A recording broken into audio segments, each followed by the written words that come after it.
मूषक जी, अब तो हम ऋषि अगस्त्य के तप स्थल के निकट ही होंगे ना? प्रभु, ऋषिवर के स्थान के जितना निकट पहुंच रहा हूँ उतना ही भयभीत हो रहा हूँ मैं। क्यों? आप क्यों भयभीत हो रहे हैं मूषक जी? प्रभु, ऋषि अगस्त्य का तपोबल, उनकी शक्ति तो विख्यात है। मैं तो पूर्व में ही मूषक हूँ, अब कहीं उनके शाप से मैं चींटी ना बन जाऊँ। मूषक जी, व्यर्थ है आपकी ये चिंता। ऋषिवर आपको श्राप क्यों देंगे? प्रभु, आप उनकी पत्नी को उनके कमंडल से मुक्त करवाकर नदी में परिवर्तित करने जा रहे हैं, फिर भी पूछ रहे हैं कि वो शाप क्यों देंगे? मूषक जी, किसी भी बड़े उद्देश्य को पूर्ण करने में संकट तो आते ही है ना, किंतु उन पर विजय पाने के लिए ध्यान सदैव अपने उद्देश्य पर ही रखना चाहिए, मार्ग में आने वाले संकट और कठिनाइयों पर नहीं। उचित है प्रभु, मैं प्रयत्न करूंगा।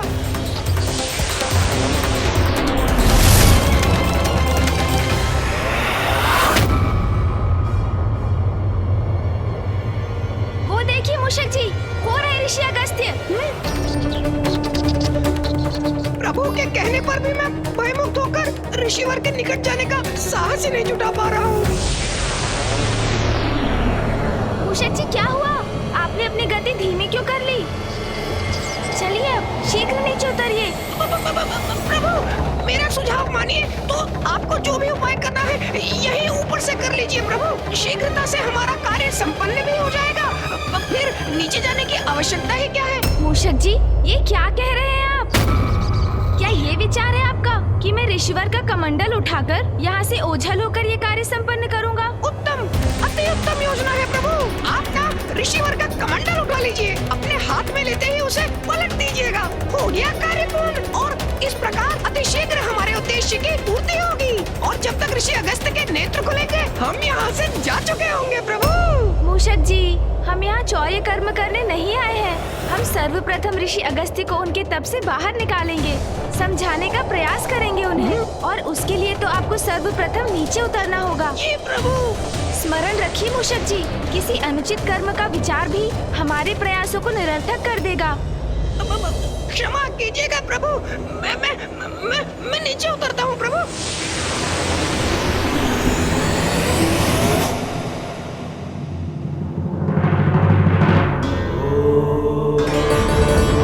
इतने दिव्य महान व्यक्तित्व वाले ऋषिवर अगस्त्य के दर्शन पाकर मैं धन्य हुआ आज।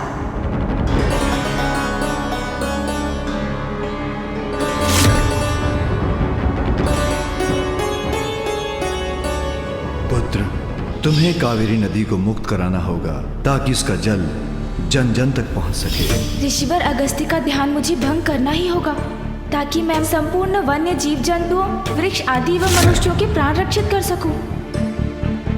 प्रभु, जो भी करना है शीघ्र करिए ना, जिससे हम भी शीघ्र यहाँ से प्रस्थान कर सके। मूषक जी, ऋषिवर को उनके तप से बाहर लाने की उचित युक्ति का विचार करने दीजिए मुझे। युक्ति का विचार? अर्थात प्रभु, अभी तक कोई युक्ति, कोई योजना नहीं है आपकी? मूषक जी, बड़ी सूक्ष्मता से योजना पर विचार करने की आवश्यकता है, जो मैं करने का प्रयास कर रहा हूँ, और आप बार बार कुछ कहकर जिसमें बाधा डाल रहे हैं। यदि आपके पास कोई उत्तम योजना है तो आप क्यों नहीं बता देते मुझे, और यदि नहीं है तो मुझे शांति से विचार करने दीजिए। जी प्रभु।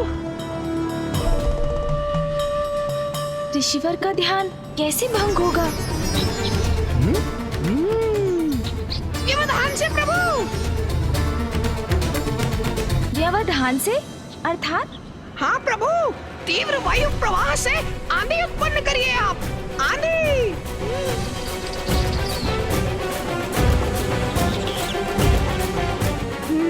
उचित है मूषक जी। जी प्रभु।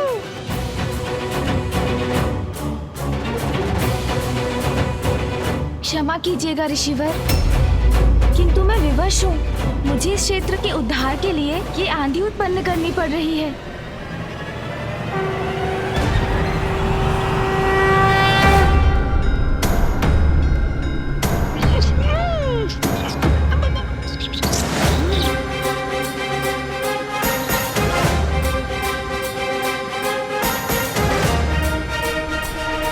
प्रभु तो आंधी उत्पन्न कर रहे हैं, किंतु ऋषिवर के नेत्र खुलने पर कैसा बवंडर उत्पन्न होगा, किसे ज्ञात। छिपने में ही भलाई है।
ऋषिवर का ध्यान।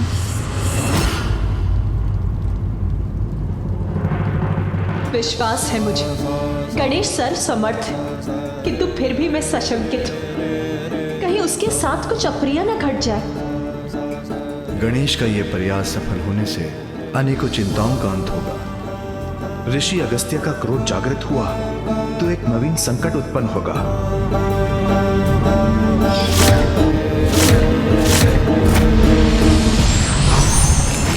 कैसी विकट परिस्थिति है ये? किसकी अधिक चिंता करूं मैं?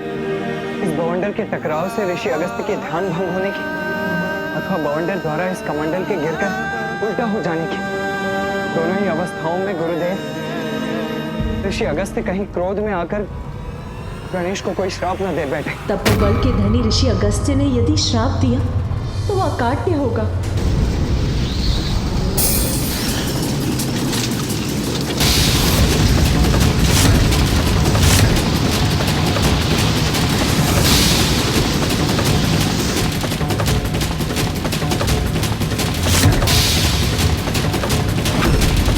प्रतीत होता है ऋषिवर का कमंडल अब गिरने ही वाला है।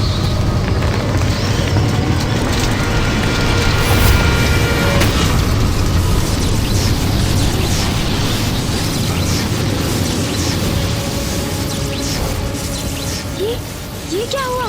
ऋषिवर के चारों ओर स्वर्णिम सुरक्षा का घेरा कैसे उत्पन्न हो गया?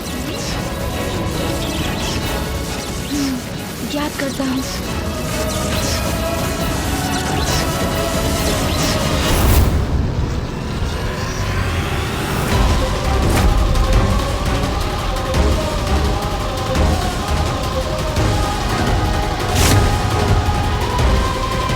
ये क्या? ये बवंडर तो इसी ओर लौट रहा है। हाँ प्रभु। मूषक जी सावधान।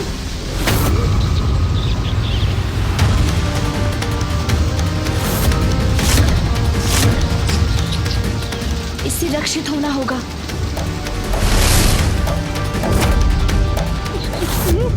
अब मैं कैसे बचूं?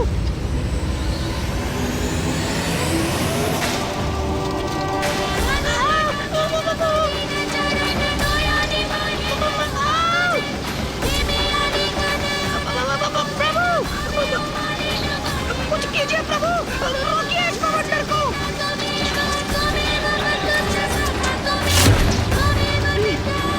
इस बवंडर को आकाश की ओर धकेल देता हूँ मैं।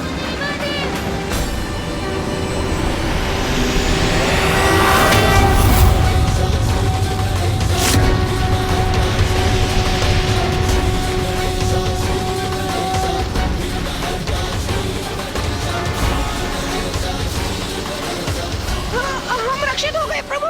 मूषक जी अब हम सुरक्षित हैं। अब ये वायु प्रवाह तो शांत हुआ, किंतु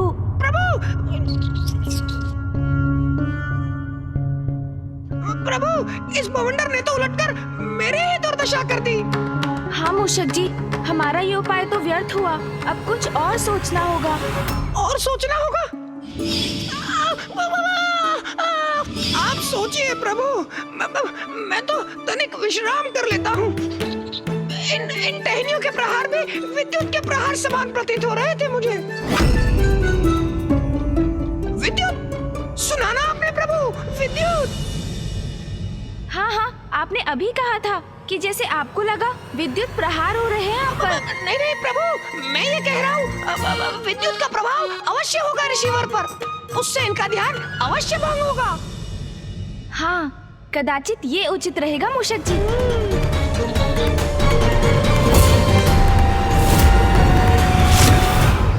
आशा है ये युक्ति कार्य करेगी।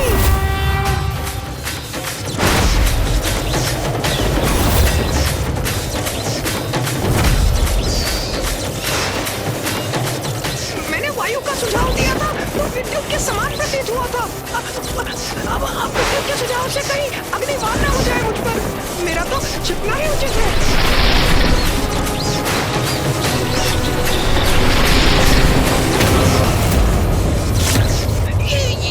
ये विकराल मेघ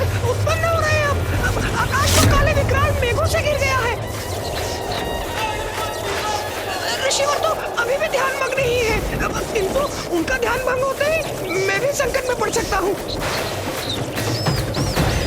मेरा इस वृक्ष की आड़ से स्वयं को सुरक्षित करना ही उचित है।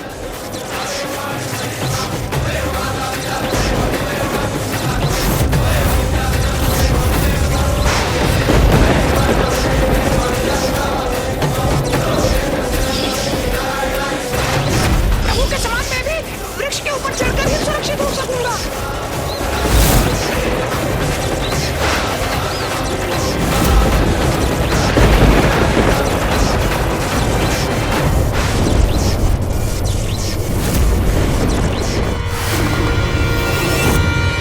ये गणेश ने ये क्या कर दिया?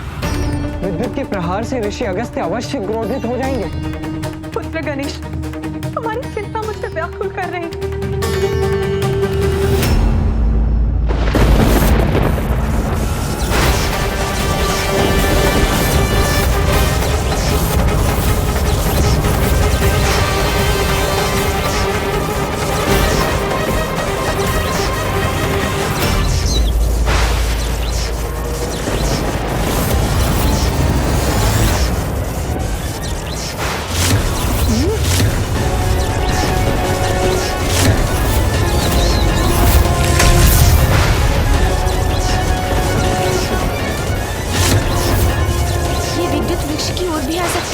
मुझे इस वृक्ष से दूर हट जाना चाहिए। ये कैसे संभव है? ये विद्युत तो मेरी ओर ही आ रही है। प्रभु!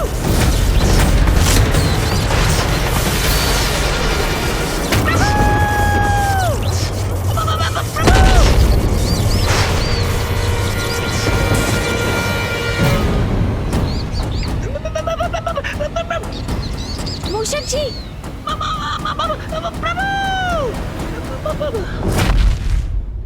आप कुशल तो है ना मूषक जी? वृक्ष के ऊपर क्यों चढ़ गए थे आप? वृक्ष विद्युत को अपनी ओर आकर्षित करता है, ये तो आपको भी ज्ञात होगा ना मूषक जी? हाँ प्रभु।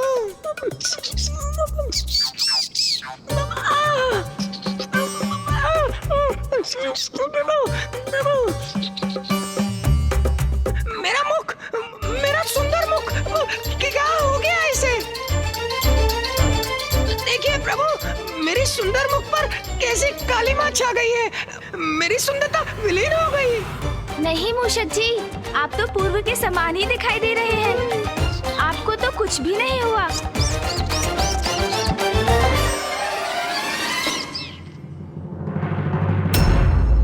मूषक जी, बवंडर और विद्युत तो ऋषिवर का स्पर्श भी नहीं कर सके। इनसे भिन्न कुछ और उपाय करना होगा मुझे। प्रभु गणेश की सारी योजनाएं असफल हो रही हैं। मुझे शंका है, कहीं उसकी योजना का कोई भीषण परिणाम ना हो। कहीं ऋषि अगस्त्य अत्यधिक क्रोधित ना हो जाए। गणेश की युक्तियां। अभी तक गणेश ने अपनी बुद्धि से उपजी युक्ति का कहां प्रयोग किया है, और वही उसकी भूल है। बुद्धि का देवता है वो। उसे अपनी बुद्धि से युक्ति लगानी होगी, तभी सफल होगा वो। प्रभु, अब तो कदाचित भूकंप भी ऋषिवर को उनके तप से बाहर ला सकता है। हाँ प्रभु, मैंने विचार कर लिया है। नहीं मूषक जी, मुझे क्षमा कीजिए। मुझे ज्ञात है आप मेरी सहायता करने का प्रयास कर रहे हैं, किंतु अब नहीं। मैं आपके सुझाव लेता रहा, वो मेरी भूल थी, किंतु इस बार तो मैं अपनी बुद्धि की युक्ति पर ही चलूंगा।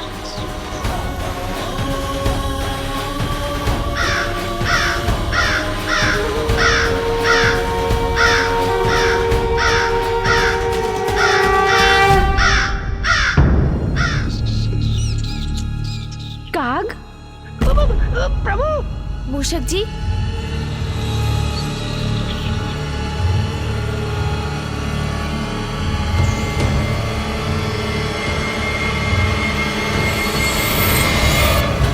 युक्ति तो मिल गई मूषक जी।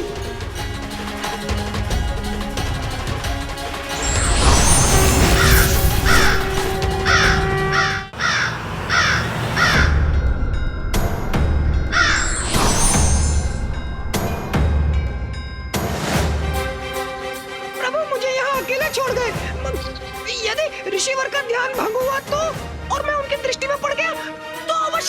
डालेंगे मुझे।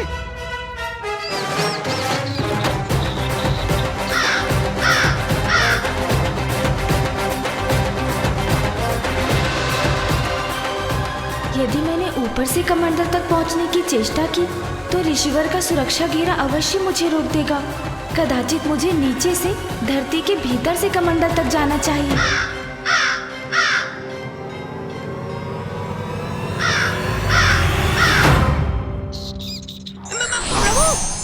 प्रभु, आप लौट आए। हाँ मूषक जी, लौट आया मैं, क्योंकि मुझे आपको एक कार्य सौंपना है। आपको यहाँ से ऋषि अगस्त्य तक धरती में सुरंग बनानी है। सुरंग का निर्माण करना है ऋषिवर तक? हाँ मूषक जी, जिससे मैं सुरंग के मार्ग से ऋषि अगस्त्य तक पहुँच सकूं। विलंब मत कीजिए आप। जैसे आपकी आज्ञा प्रभु। यदि मुझे कुछ हो जाए तो स्मरण रखिएगा कि मैंने अपने प्राण न्यौछावर कर दिए अपनी स्वामी भक्ति में। मैं हूँ ना मूषक जी, फिर क्यों चिंता कर रहे हैं आप? आपको कुछ नहीं होगा। आप शीघ्रता कीजिए, अपना कार्य आरंभ कीजिए आप। जी प्रभु।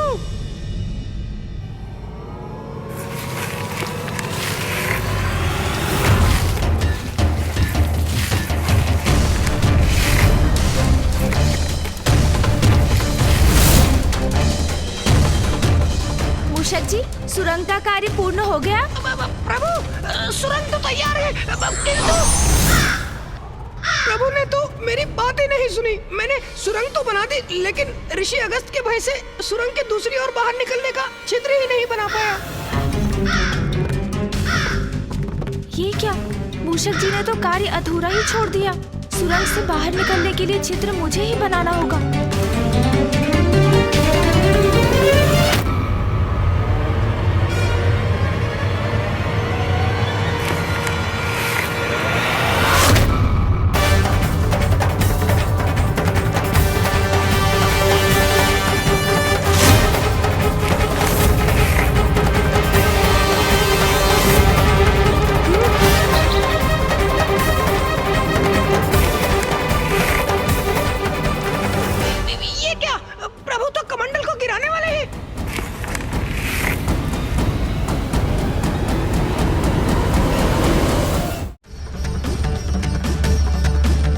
ऋषिवर के कमंडल के गिरने से कहीं अस्त का अनर्थ न हो जाए।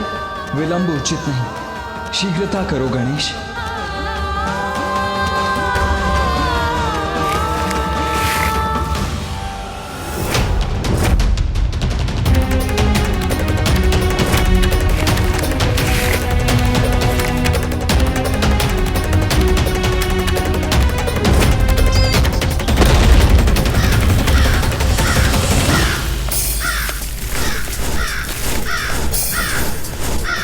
कमंडल तो पुनः स्थित हो गया।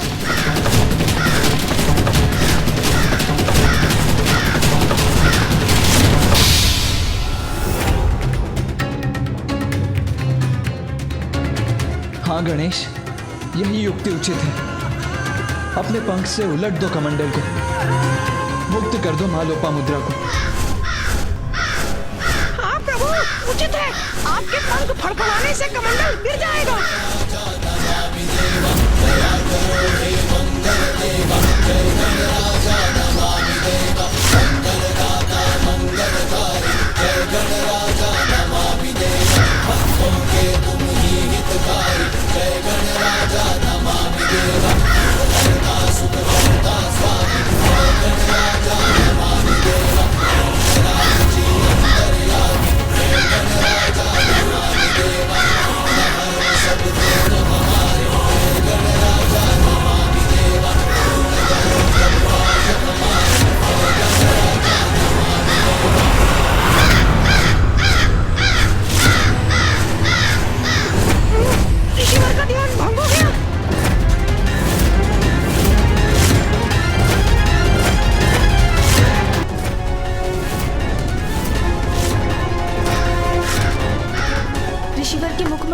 क्रोधाग्नि स्पष्ट दिखाई दे रही है। कदाचित इसका परिणाम अच्छा नहीं होगा। दुस्साहसी काग, मेरा ध्यान भंग करने का दुस्साहस कैसे किया तुमने? दूर हटो यहाँ से। मैंने कहा ना, दूर हटो मेरे कमंडल से। मुझे शीघ्रता से नहीं, अभी तो बुद्धिमानी से कार्य लेना होगा।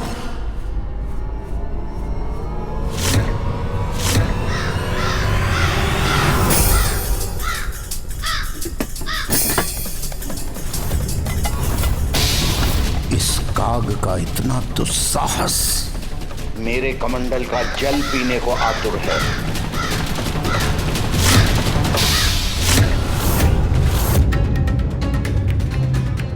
मेरी चिंता सत्य ना हो जाए, कहीं क्रोधावश ऋषिवर गणेश को दंडित करने के लिए उसे श्राप ना दे दे।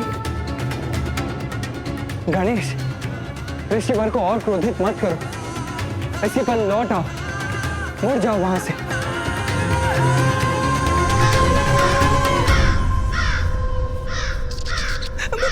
प्रभु संकट में है। नहीं, मुझे उनकी सहायता के लिए कुछ करना होगा।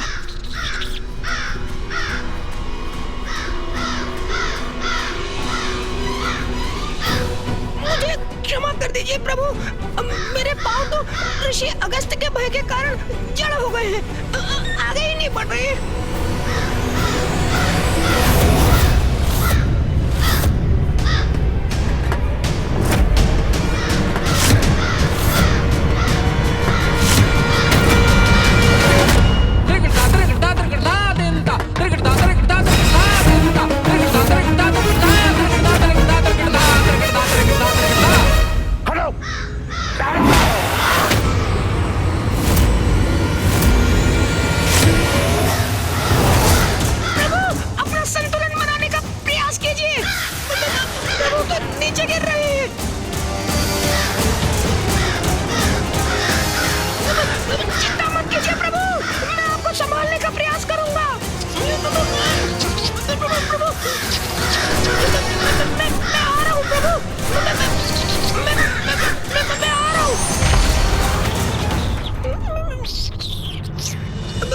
प्रभु, आप कुशल तो हैं? ऋषिवर ने तो आपको आकाश में ही भेज दिया था। हाँ मूषक जी, मैं सुरक्षित हूँ, कुशल भी हूँ। जो हुआ उसमें ऋषिवर का कोई दोष नहीं है। वो तो मात्र अपना कमंडल सुरक्षित करने के लिए अपने हाथ से मुझे दूर करने का प्रयास कर रहे थे, और उनका हाथ मेरे पंख पर लग गया, जिससे मैं दूर आकाश की ओर चला गया। सुरक्षित है मेरे पुत्र गणेश। प्रभु, मेरी विनती स्वीकार कीजिए, यहाँ से लौट चलिए। महादेव, माता पार्वती, कुमार कार्तिकेय से विचार विमर्श कर प्रभु माँ लोपामुद्रा को नदी रूप में प्रवाहित करने की कोई और युक्ति सोचनी होगी हमें, किंतु अब हमारा यहाँ रुकना उचित नहीं। ऋषिवर के क्रोध से पार पाना कठिन है प्रभु। व्यर्थ चिंता कर रहे हैं सभी। गणेश अपना दायित्व निभाना भली भांति जानता है। वो इस संकट का भी हल अवश्य ढूंढ लेगा।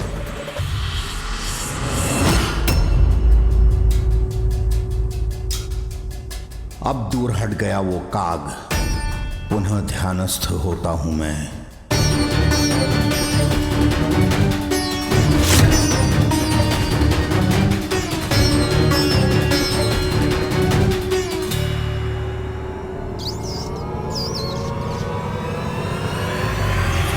नहीं मूषक जी, अपना उद्देश्य पूर्ण किए बिना हम यहाँ से कदापि नहीं लौटेंगे। स्थिति विकट है। ऋषि अगस्त्य का क्रोध सर्वज्ञात है, किंतु कठिनाई से भयभीत होकर हम पीछे भी नहीं हट सकते। मूषक जी, जब तक माँ लोपामुद्रा कावेरी नदी के रूप में ऋषिवर अगस्त्य के कमंडल से बाहर नहीं आ जाती, मैं यहाँ से नहीं लौट सकता। चाहे इसका कुछ भी परिणाम हो, वो स्वीकार है मुझे। और इसलिए मैं पुनः प्रयास करने जा रहा हूँ मूषक जी।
पुनः आ गए काग। दूर हटो, दूर हटो, दूर हटो मेरे कमंडल से। तुम्हें अपनी सुरक्षा की तनिक भी चिंता नहीं। इस बार और भी भयंकर परिणाम होगा।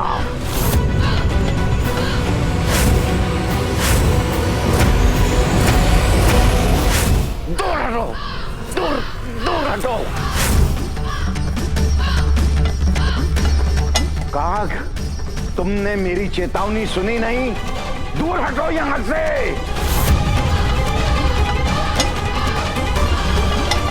हटो, हटो। मेरे कमंडल को स्पर्श भी किया तो उसका भयंकर दुष्परिणाम भुगतोगे तुम। हटो यहां से, जाओ। मेरा कमंडल।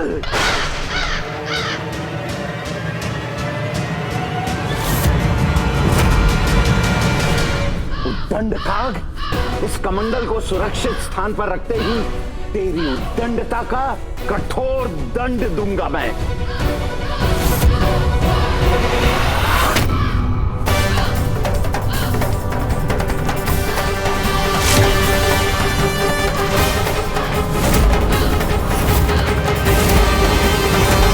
मेरे कमंडल पर स्थित होने का दुस्साहस कैसे किया तुमने? हट जाओ यहां से, हट। काग हठी होते हैं ये तो सर्व ज्ञात है, किंतु तुम्हारा हठ साधारण नहीं है। इतना साहस तो कोई साधारण काग नहीं कर सकता। मुझे क्षमा करें ऋषिवर, किंतु इस कमंडल को तो गिराना ही होगा, और इसे गिराएंगे आप। तुम्हारा मेरे कमंडल पर स्थित होना उचित नहीं है। हट, हट, हट, हट, हट, हट, हट, हट।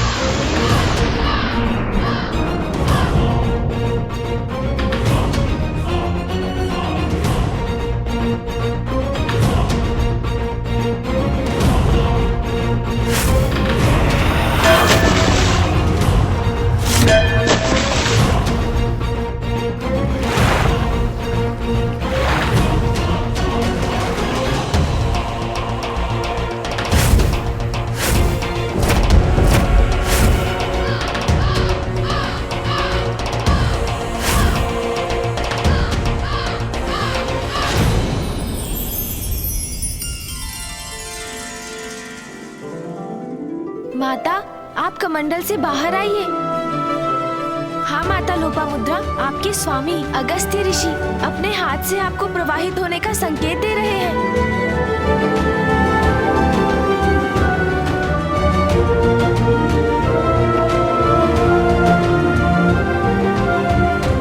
आप अपने जल को प्रवाहित कीजिए माता।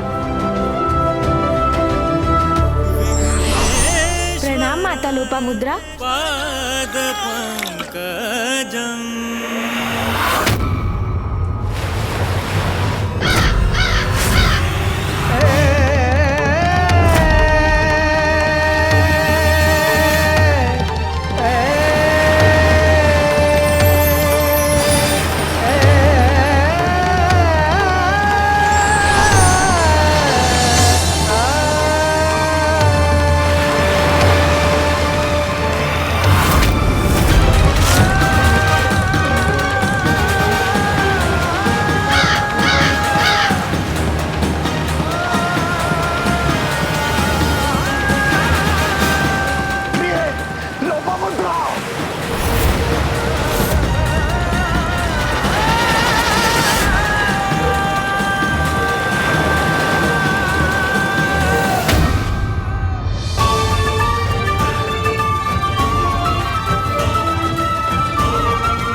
इतना बड़ा अनर्थ कैसे किया तूने? प्रभु, अब ऋषिवर के क्रोध से अपनी रक्षा कैसे करेंगे आप? दुष्ट काग, रुक, मैं तुझे श्राप देता हूँ। ऋषिवर का क्रोध अपने चरम पर पहुंच चुका है।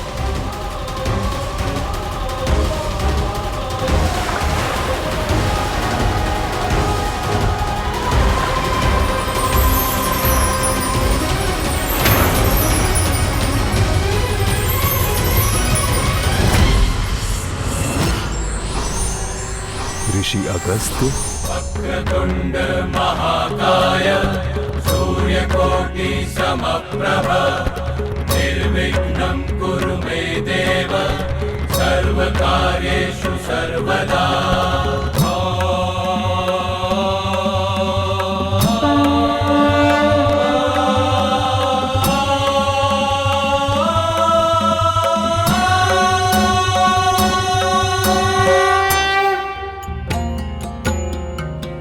प्रणाम प्रभु महागणपति, प्रणाम प्रथम पूज्य गणेश।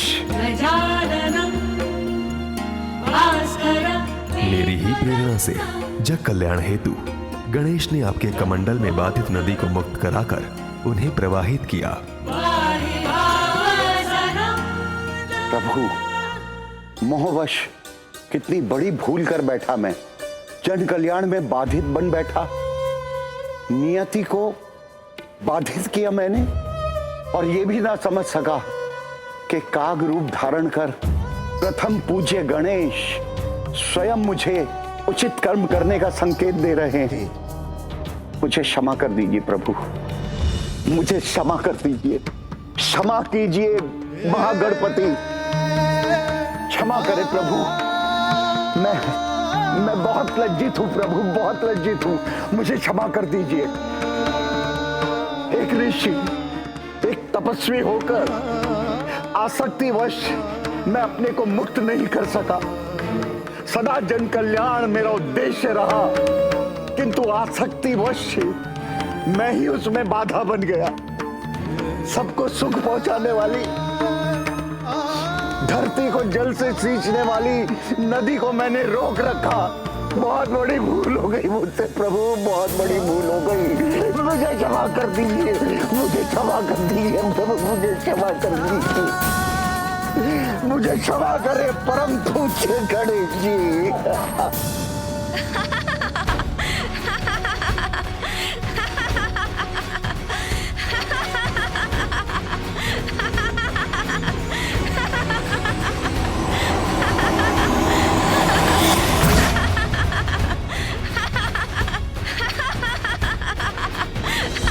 आप मेरी भूल पर हंस रहे हैं परम पूज्य गणेश, उचित है। कदाचित ऐसी भूल का यही उचित परिणाम है। ऋषिवर, आप अभी ये जो कर रहे हैं उसे देखकर मुझे उस समय का स्मरण हो आया जब मामा श्री हरिनारायण ने मेरे समक्ष उठक बैठक कर मुझे हंसाया था।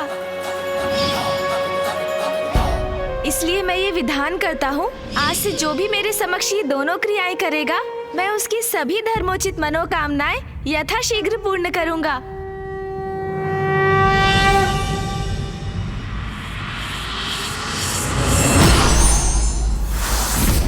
और ऋषिवर, आप भी मुझे क्षमा करें।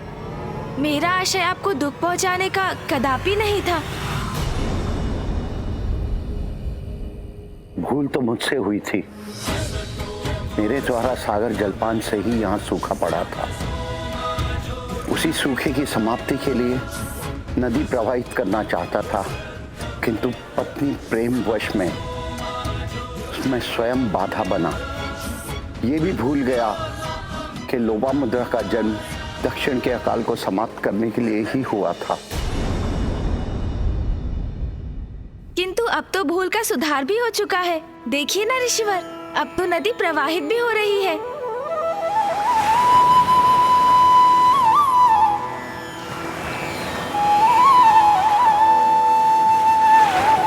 इतना पावन जल, इतना स्वच्छंद बहाव, धन्य है, धन्य है।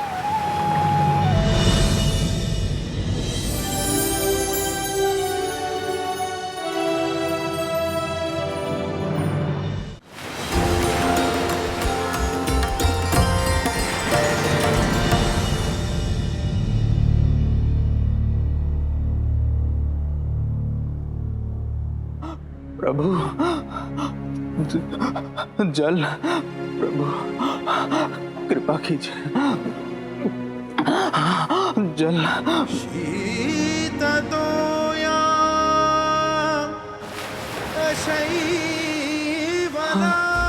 ये मेरा भ्रम है या वास्तव में जलधारा की ध्वनि?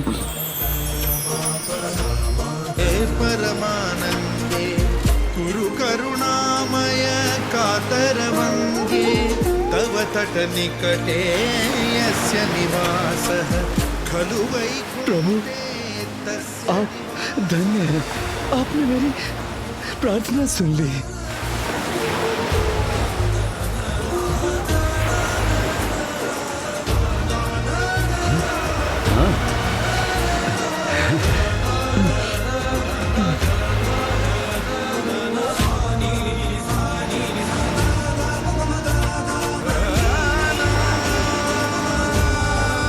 इस नदी के जल ने तो हमें तृप्त कर दिया। अब हम अपना जीवन यापन करने में समर्थ हैं।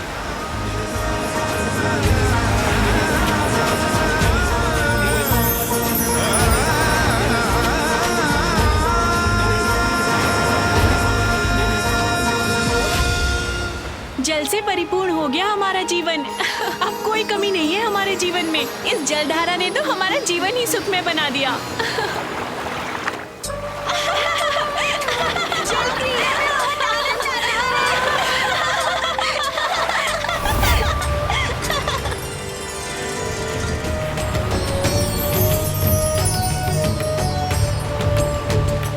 धन्य है कावेरी नदी, धन्य है विघ्नहर्ता गणेश जी, जिन्होंने मेरे मोहपाश को मिटाया, मेरे सत्कर्म के मार्ग में आए विघ्न को दूर किया, लोपामुद्रा को कावेरी नदी के रूप में मुक्त किया।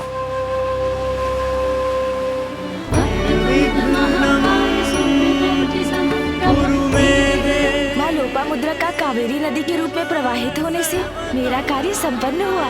अब दक्षिण में कभी जल का अभाव नहीं रहेगा। देखा स्वामी, जो कोई नहीं करना चाहता था, जो कोई नहीं कर सकता था, वो हमारे पुत्र गणेश ने कर दिखाया। घटनाओं के इस क्रम ने मुझे महादेव के समक्ष अपनी चिंता व्यक्त करने का अवसर नहीं दिया, किंतु अब सभी के यहाँ से प्रस्थान के बाद मैं उन्हें अपनी दुश्चिंता के विषय में बताऊंगा। कदाचित अभी उसमें विलंब नहीं हुआ है।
मनोरंजक है तुम्हारी क्रीड़ा,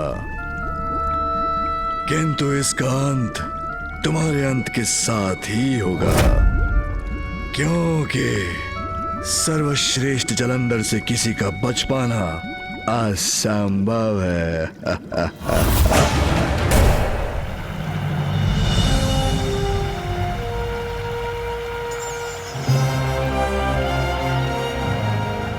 ऋषिवर, आपके कमंडल से निकला कावेरी नदी का ये जल सदा क्षेत्र को हरित रखेगा और यहाँ सदा समृद्धि का विस्तार करेगा।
गणेश जी, ये किसी बड़े महासंकट की पूर्व सूचना है।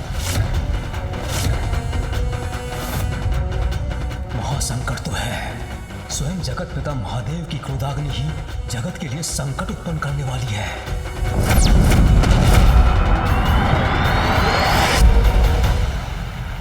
संसार अवश्य किसी भयंकर महासंकट का सामना करने वाला है गणेश जी।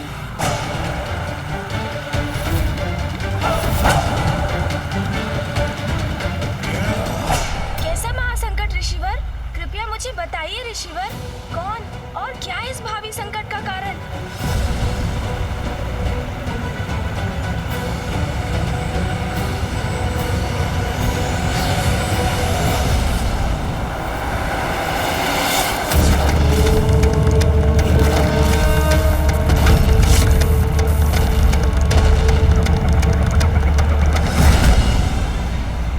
महादेव की क्रोधाग्नि, महादेव की क्रोधाग्नि, महादेव की क्रोधाग्नि, महादेव की क्रोधाग्नि। महादेव, वो है आपकी क्रोधाग्नि।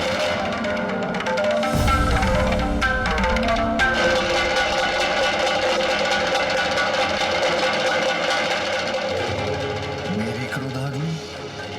क्या उसका कोई दुष्परिणाम होने वाला है? ब्रह्मदेव, महादेव की क्रोधाग्नि तो दुष्टों का संहार करती है, तो उससे इतने चिंतित क्यों हैं आप? पिताजी की क्रोधाग्नि भला संसार का अहित कैसे कर सकती है? प्रत्येक क्रिया की कोई प्रतिक्रिया अवश्य होती है। महादेव की क्रोधाग्नि उत्पन्न हुई है तो उसका कोई ना कोई परिणाम तो अवश्य होगा। महादेव का क्रोध तो मेरी श्रेष्ठता के अहंकार के कारण हुआ था। एक अघोरी के लिए देवराज अपना मार्ग परिवर्तन कर ले, ये उचित नहीं है। देवराज जब अपने मार्ग पर अग्रसर होता है तो अन्य को अपने मार्ग से हटना पड़ता है। देवराज इंद्र कौन आए? कहीं इस महासंकट का संबंध उस घटना से तो नहीं? महादेव को मैं अपनी चिंता से अवगत कराने का प्रयास कब से कर रहा हूँ, किंतु ऋषि अगस्त्य के प्रसंग के कारण मुझे इसका अवसर ही प्राप्त नहीं हुआ। किंतु महादेव, मेरी आशंका यदि सत्य हुई तो उसके गंभीर परिणाम होंगे। विनाश, हाँ, मात्र विनाश ही होगा।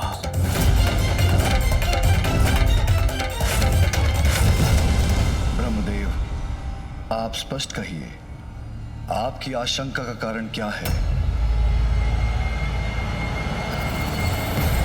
आपकी क्रोधाग्नि महादेव, जिसका विस्फोट सागर में तो हुआ था, किंतु कदाचित आपकी क्रोधाग्नि अभी भी शांत नहीं हुई है।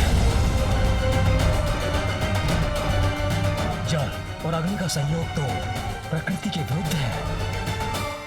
इसीलिए मुझे शंका है महादेव कि आपकी क्रोधाग्नि के सागर में विध्वंस से किसी ऐसे अपराकृतिक अति शक्तिशाली अस्तित्व का जन्म हुआ है जो महासंकट बनकर हम सभी पर छा जाएगा। ऐसा क्या महासंकट हो सकता है जिसे त्रिदेव भी नहीं मिटा सकते? पिताजी की क्रोधाग्नि से यदि कुछ उत्पन्न हुआ है तो वो अवश्य सर्वनाशी ही होगा।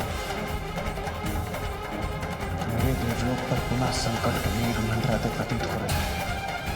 यदि ब्रह्मदेव का कथन सत्य है तो महादेव ही हमारी रक्षा कर सकते हैं। ये अज्ञात संकट जो भी है, शीघ्र उसका भेद जानकर हमें उसे रोकने का प्रयास करना चाहिए। सभी की चिंता दूर करने का एक ही उपाय है। मुझे ही अपनी अंतर्दृष्टि से ज्ञात करना होगा कि सागर के अतल जल में ऐसा क्या संकट छिपा है।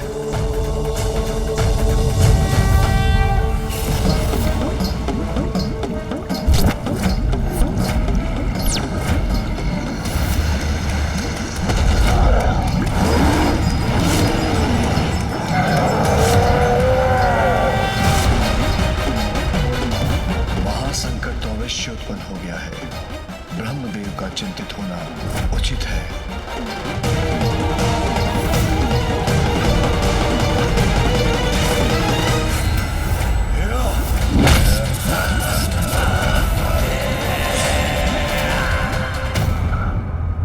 नहीं नहीं, क्या हुआ ऋषिवर? ऐसा क्या देखा आपने जिससे आप भी व्यग्र हो उठे?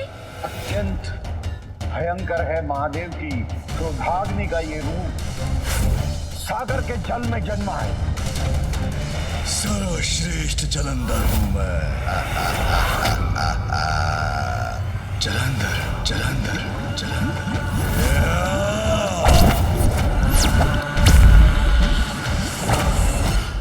जलंधर, मेरी शंका सत्य थी महादेव। किसे ज्ञात है आपकी क्रोधाग्नि का ये भीषण परिणाम सागर में उत्पन्न होकर वहां कैसा आतंक फैला रहा होगा।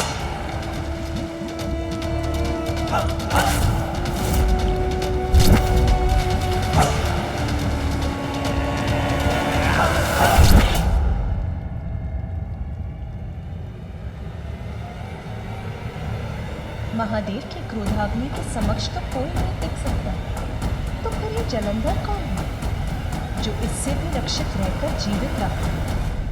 आनंद आएगा मुझे भक्षक मीन का भक्षण करने में।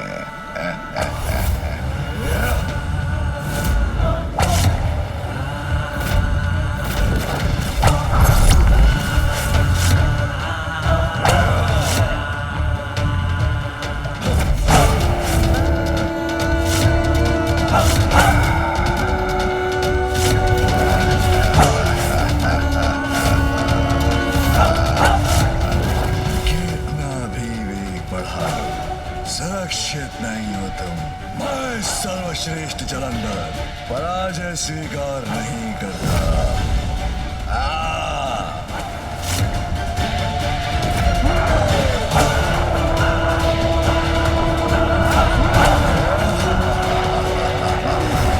देखा, पकड़ लिया ना तुम्हें।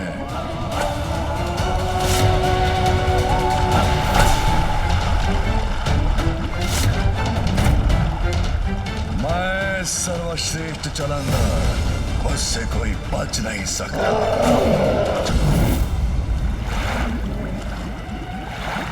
व्यर्थ है तुम्हारा ये प्रयास भी। सर्वश्रेष्ठ जलंधर से बचकर कोई नहीं भाग सकता।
मनोहर है ये दृश्य, कितने बलिष्ठ, कितने आकर्षक हैं ये।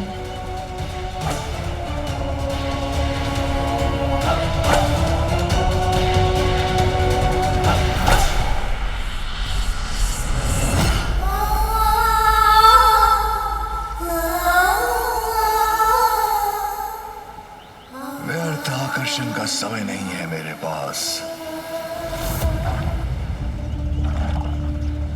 उन्होंने मुझे उचित प्रकार से देखा तक नहीं।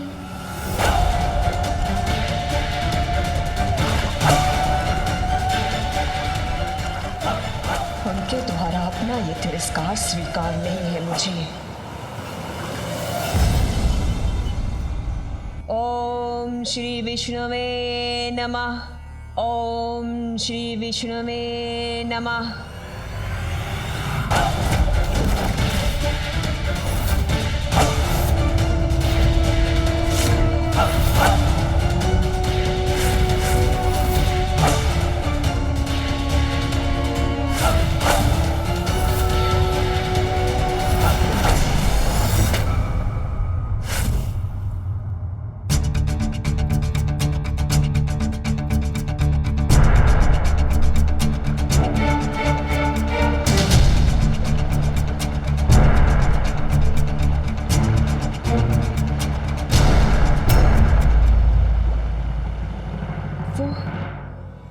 वो मुझे देखकर मुस्कुराए क्यों नहीं? मेरे मुस्कुराने पर उन्होंने अपना मुख क्यों मोड़ लिया? जैसे उन्हें मुझसे घृणा हो।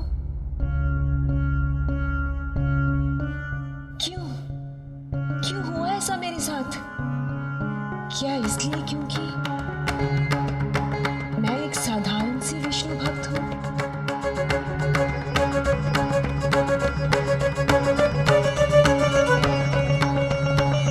ओम श्री विष्णुवे नमः।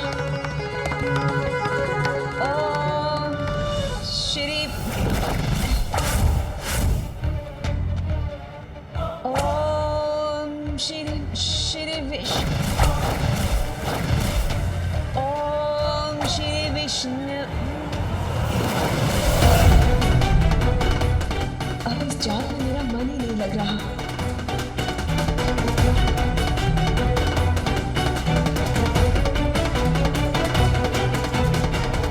व्यर्थ है ये तप, ये जाप जो मैं सदा से करती आई हूं, जिसे मैंने अपने पति रूप में चुना, उसे अपनी ओर आकर्षित भी ना कर सकी मैं, तो क्या लाभ है ऐसी विष्णु भक्ति का? नारायण, आप ना तो मेरी सहायता करना चाहते हैं और कदाचित ना ही कर सकते हैं, फिर क्यों मैं व्यर्थ में ये प्रार्थना कर रही हूं? अगर मुझे स्वयं ही सब कुछ करना है तो मेरा मार्ग ही उचित है। अब से मैं भक्ति के मार्ग को त्याग कर वही मार्ग अपनाऊंगी जिससे वो आकर्षित होकर मेरी ओर चले आएंगे।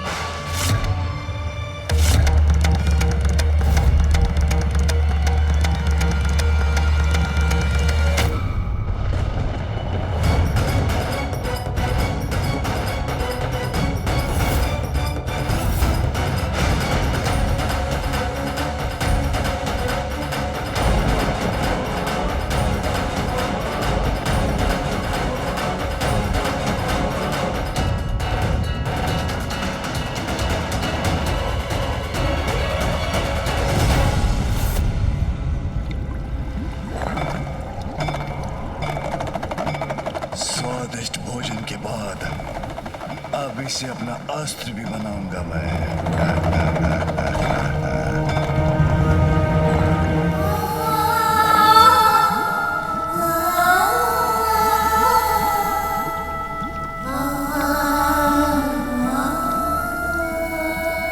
किसका मधुर आलाप है ये जो मुझे अपनी ओर आकर्षित करने का प्रयास कर रहा है?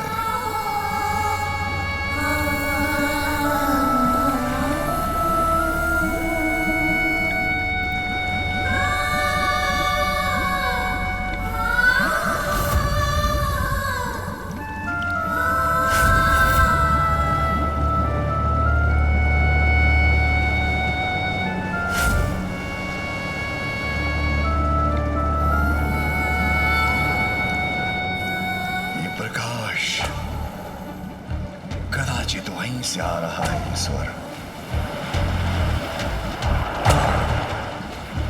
अभी ऊपर जाकर देखता हूं।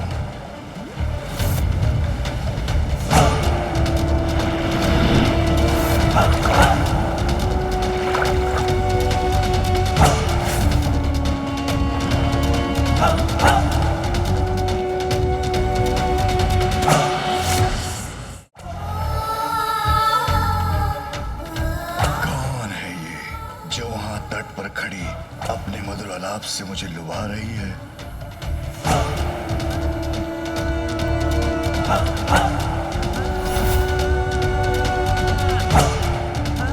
कदाचित सर्वश्रेष्ठ जलंधर का इससे भी भेंट करने का समय आ गया है।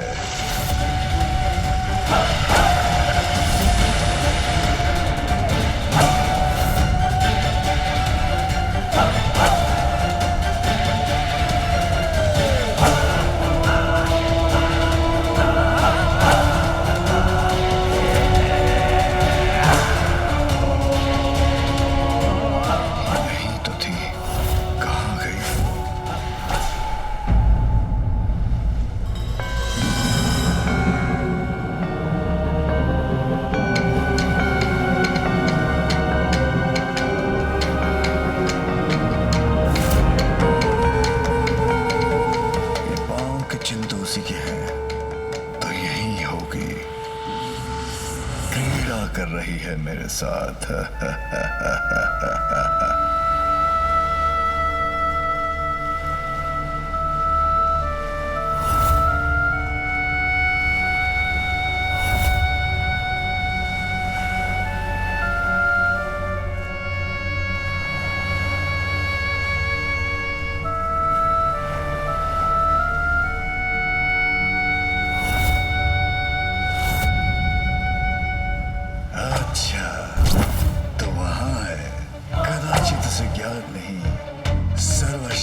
जलंधर के साथ क्रीड़ा का तो एक ही परिणाम होता है।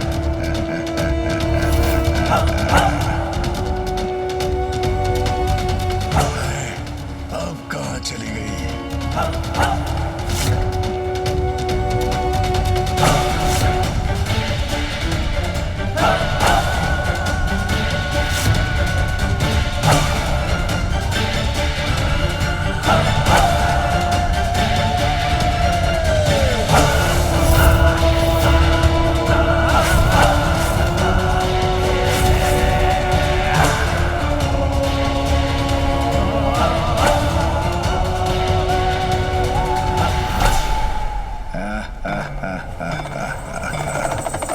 सर्वश्रेष्ठ जलंधर से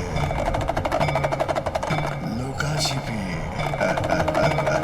अभी इस लुका छिपी की क्रीड़ा का अंत करता हूँ।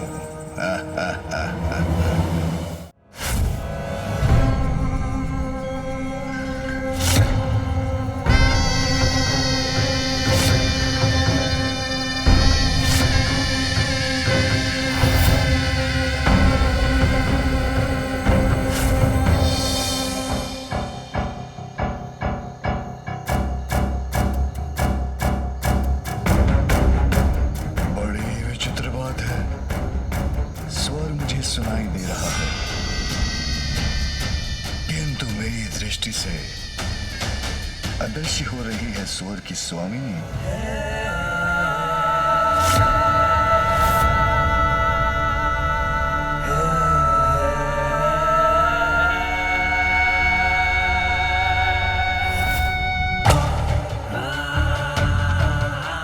चाहे कुछ भी हो, उस तक तो पहुंच कर ही रहूंगा मैं।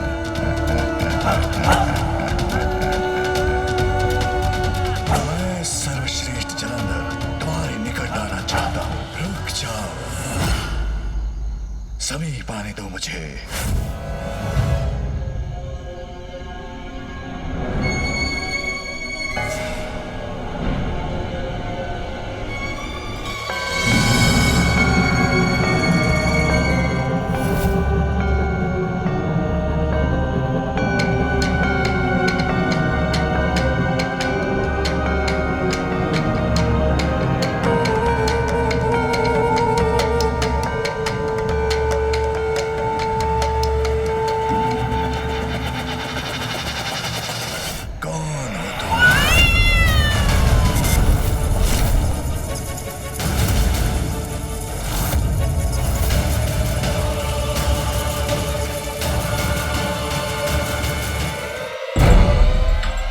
इतना क्यों सताया मुझे?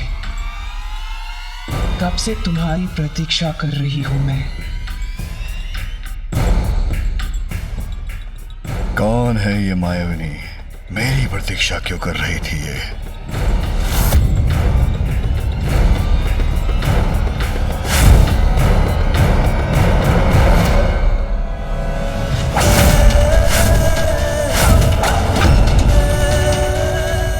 मेरे पांव जड़ कैसे हो गए?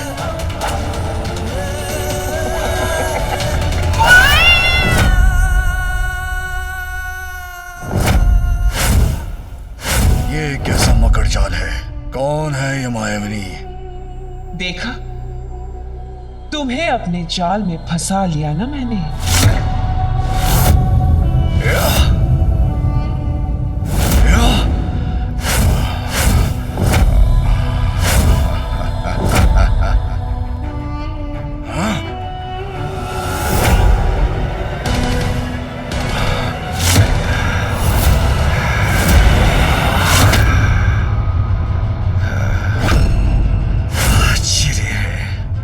संपूर्ण शक्ति लगाकर भी इससे मुक्त नहीं हो पा रहा हूं मैं। कौन हो तुम? क्या चाहती हो मुझसे? इस प्रश्न का विचार तो तुम्हें मेरा पीछा करने से पूर्व करना चाहिए।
लक्षण है ये, कोई नहीं रोक सकता, कोई नहीं बांध सकता इन्हें।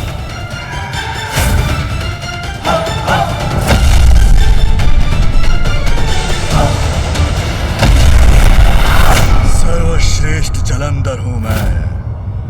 मेरा बल ही मेरा परिचय है। मेरे साथ क्रीड़ा, इसका परिणाम भयंकर ही होगा। भयंकर परिणाम? उसमें तो मुझे अपार आनंद आएगा।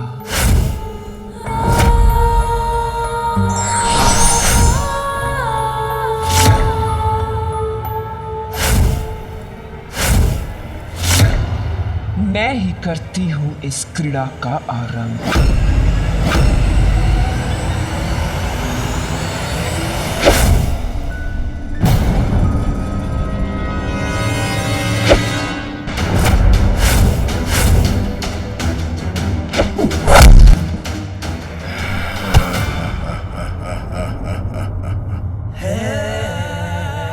इस क्रीड़ा का अंत मैं करूंगा।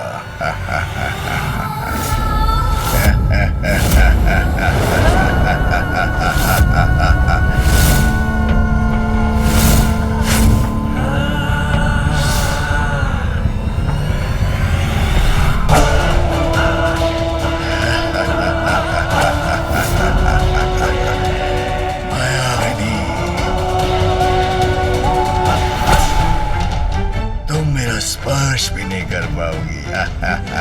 सर्वश्रेष्ठ जलंधर हूं मैं।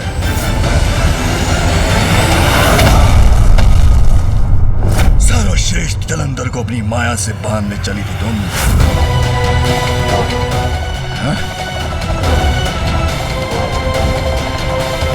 रुक जाओ।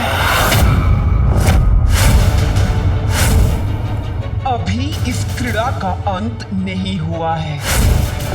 तुम मेरे मुंहपाश से बचकर कहीं नहीं जा सकते, सर्वश्रेष्ठ जलंधर।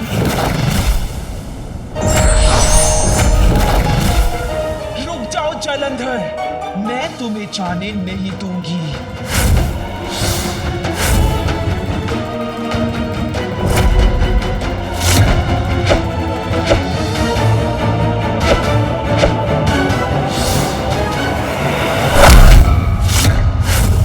असंभव है सर्वश्रेष्ठ जलंधर को रोक पाना।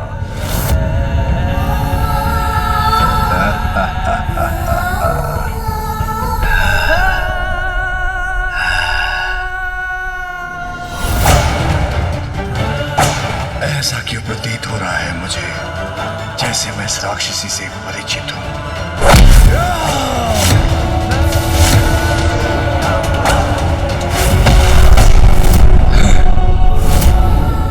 जो भी है विचित्र है, ये मायावनी है, अद्भुत है इसकी शक्ति।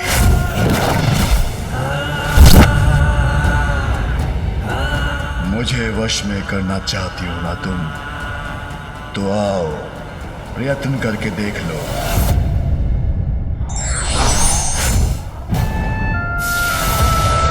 आ रही हूं मैं।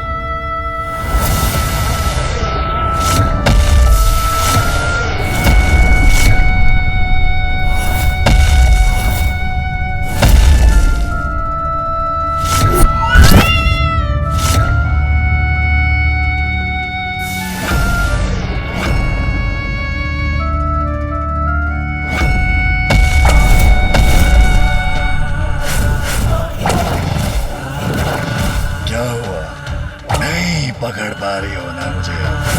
असाधारण हूं, सर्वश्रेष्ठ हूं, जलंधर हूं मैं।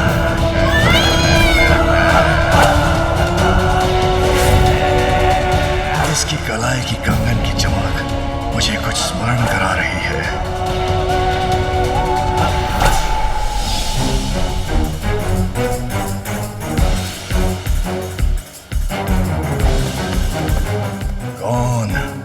कौन थी वो बालिका?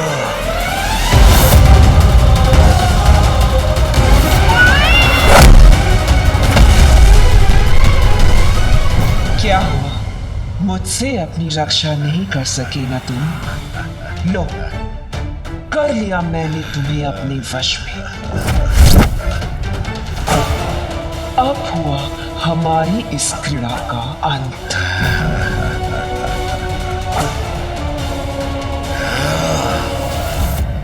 रुको।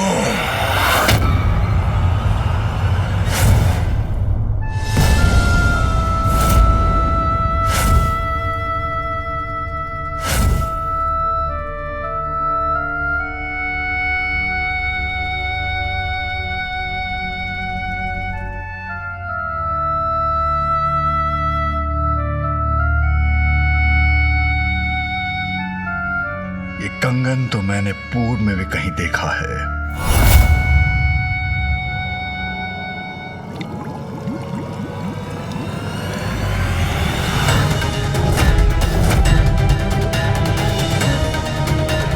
ये कंगन तो उस युवती का है जिसने मेरी रक्षा की थी।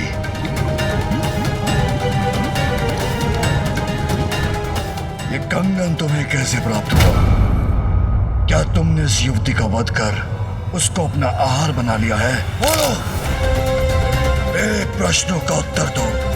बोलो, क्या किया तुमने उसके साथ? शांत क्यों हो?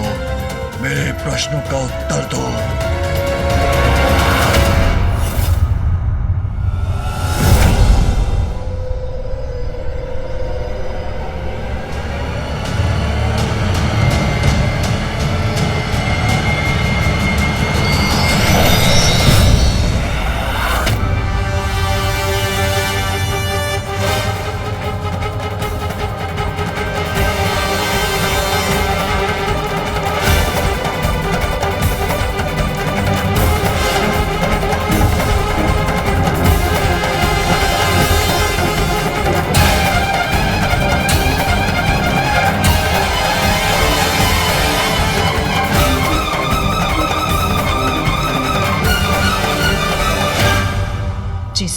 जिसको लेकर तुम इतने प्रश्न कर रहे हो, वो युवती मैं ही हूँ।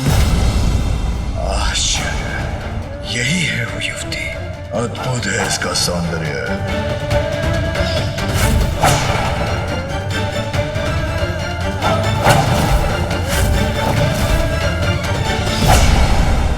किंतु जब मैंने तुम्हें देखा था तब तो तुम साधारण सी युवती थी, तो अब तुमने ये रूप कैसे धारण किया? इतना परिवर्तन क्यों और कैसे? तुम्हारे लिए। ये सब मैंने सिर्फ तुम्हारे लिए किया है जलंधर। मेरे लिए? अर्थात? अपनी बाल्यावस्था से ही मैं सदा विष्णुदेव की भक्ति में लीन रहती थी। फिर एक दिवस मेरी दृष्टि तुम पर पड़ी और उस दिवस से मैं नारायण की भक्ति को छोड़कर तुम्हारी भक्त हो गई।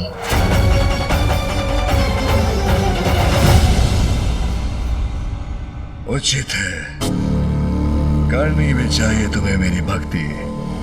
सर्वश्रेष्ठ जो हूं मैं, जलंधर सर्वश्रेष्ठ।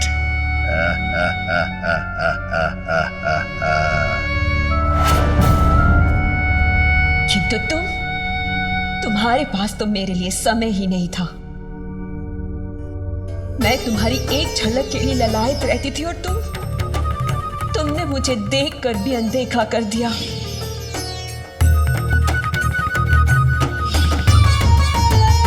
कदाचित उस रूप में मैं तुम्हारे योग्य न थी, इसीलिए उस दिवस मैंने निर्णय लिया कि यदि तुम्हें पाना मेरे जीवन का ध्येय है तो मुझे तुम्हारे योग्य, तुम्हारे जैसा बनना होगा।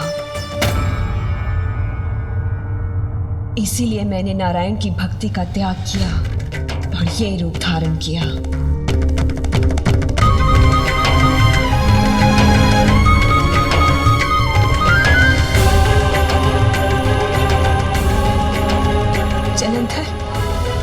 जलंधर, मैं नारायण की भक्ति नहीं, मैं तो केवल तुम्हें पाना चाहती हूँ। मैं वृंदा हूँ और मुझे ये वरदान प्राप्त है कि मेरे जीवित रहते मेरे पति की मृत्यु कभी नहीं हो सकती। अर्थात मेरे जीवित रहते तुम्हारी मृत्यु कभी नहीं हो सकती जलंधर। और तुम तो इतने बलशाली हो कि मेरी मृत्यु कभी होने ही नहीं दोगे। सोचो, हम दोनों साथ मिलकर समस्त संसार पर अनंत काल तक राज करेंगे। राज करेंगे।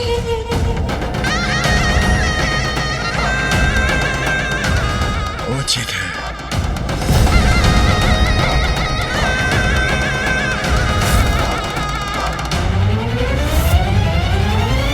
तब तो हमें शीघ्र विवाह कर लेना चाहिए। सर्वश्रेष्ठ कपट बुद्धि की स्वामिनी का विवाह तो सर्वश्रेष्ठ जलंधर से होना ही उचित है।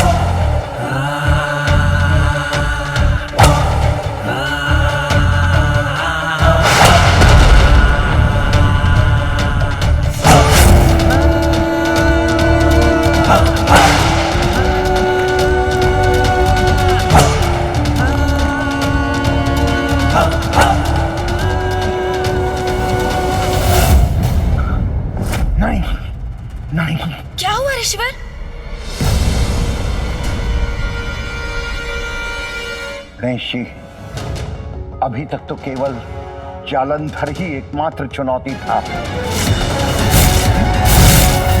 अब उसके साथ एक और कपटी कुटिल शक्ति भी जुड़ गई है।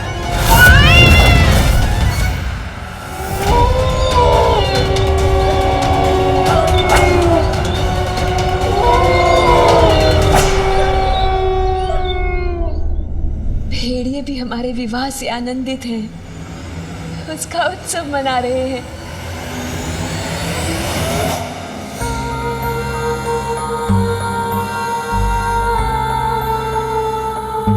अंततः जिससे मैंने प्रेम किया, जिसको पाने की लालसा रखी, अब पूर्ण रूप से उसका साथ पा ही लिया मैंने। कोई बात नहीं कर सकता वृंदा के पति का अर्थात सर्वश्रेष्ठ जलंधर अब अमर हुआ। स्वामी, क्या विचार कर रहे हैं आप?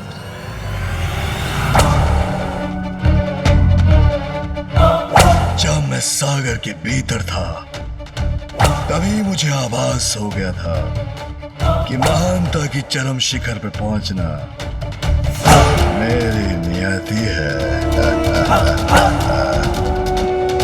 किंतु इसके लिए मुझे क्या करना है ये मुझे ज्ञात नहीं।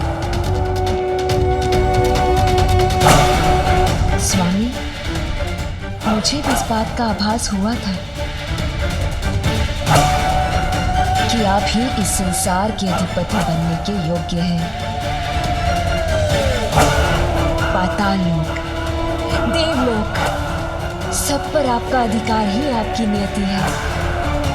लेकिन स्वामी, उसके लिए हमें शुक्राचार्य के पास जाना होगा।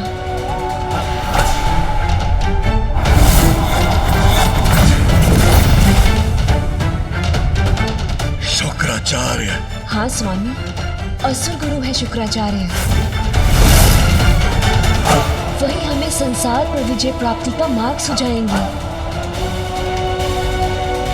गुरु शुक्राचार्य के मार्गदर्शन में स्वामी अवश्य सर्वोच्च पद पर स्थापित होंगे। सर्वश्रेष्ठ जलंधर अब महानतम जलंधर भी होगा। गणेश जी, मैं आपकी क्या सहायता कर सकता हूँ?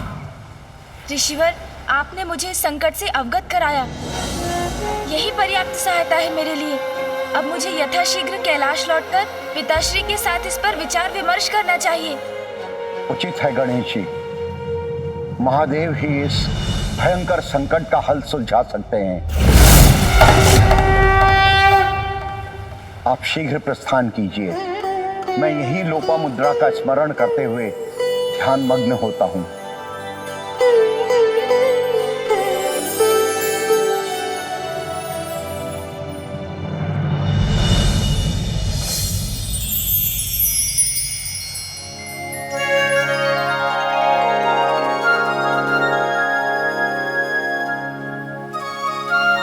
देखिए ऋषिवर, माँ लोपामुद्रा नदी रूप में भी पुष्पों से आपका अभिवादन कर रही है। गणेश जी, लोपामुद्रा का त्याग तो अद्भुत था। मेरे लिए उसने राजभवन के सारे सुख त्याग दिए और आज इस रूप में भी मेरे प्रति समर्पित है। तो मैं उसका त्याग कर और कहीं कैसे जा सकता हूँ? ऋषिवर, आपका और माँ लोपामुद्रा का प्रेम तो अमर है। मैं आपको विश्वास दिलाता हूँ, समय आने पर माँ लोपामुद्रा सदैव प्राप्त होंगी। आप प्रतीक्षा कीजिए ऋषिवर। निकट भविष्य में जगत जननी के सर्वोच्च रूप माँ ललिता देवी का आविर्भाव होगा, तब आपको उनके दर्शन का लाभ होगा और उनसे ही आपको उनकी कथा और उनके सहस्त्र नामों का ज्ञान भी प्राप्त होगा। आपके माध्यम से माँ ललिता के सहस्त्र नाम उजागर होंगे और माँ लोपामुद्रा से पूर्वजों के उद्धार हेतु आपको संतान की प्राप्ति भी होगी।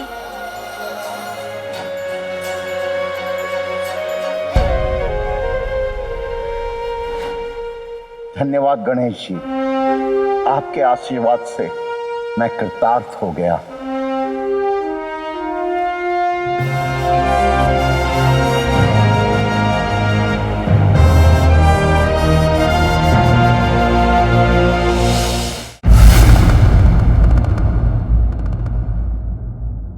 पिताजी, जलंधर को लेकर ब्रह्मदेव की चिंता हमारी चिंता भी तो है।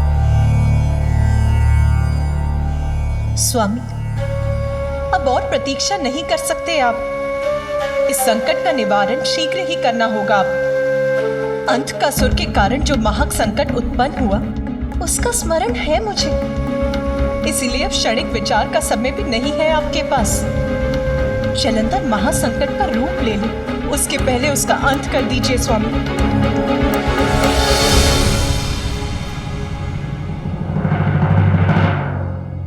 मेरी क्रोधाग्नि से अवश्य उत्पन्न हुआ है जलंधर। महासंकट भी बन सकता है, किंतु जिस प्रकार महिषासुर के पाप का घड़ा भरने के बाद उसका अंत किया था आपने, फिर मेरा अभी जलंधर का वध करना कहां उचित होगा? मैं ऐसा नहीं कर सकता महेश्वरी।